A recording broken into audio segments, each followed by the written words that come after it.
కాంచీపురాన్ని పరిపాలించే రత్నదీపునికి ఒక్కగానొక్క కుమార్తె కలిగింది. ఎన్నో నోములు పూజలు చేశాక పుట్టిన కుమార్తె కావడంతో ఆమెను అల్లారుముద్దుగా పెంచాడు. ఆమెకు పద్మవల్లి అని పేరు పెట్టి అపురూపంగా చూసుకునేవాడు. అంతఃపురంలో పరివారమంతా ఎప్పుడూ తన వెంటే ఉంటూ తనతో ఆడి పాడేవారు. జాబిలి తునకలా మెరిసిపోయే పద్మవల్లి అందం చూడ్డానికి 1000 కళ్ళు సరిపోయేవి కాదు.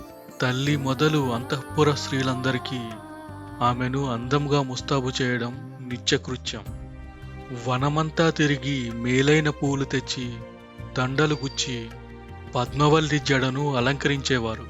ప్రతిరోజు సరికొత్త వస్త్రాలు, నగలు తెప్పించేవారు. రాజభవనమంతా ఆమె తిరుగుతుంటే చిన్నారి దేవకన్యలా ఉండేది. ముద్దులొలికే ఆమె రూపం గురించి విని పట్టణంలో ప్రజలు కూడా తరచూ రాజభవనానికి వచ్చి ఆమెను చూసి వెళ్ళేవారు.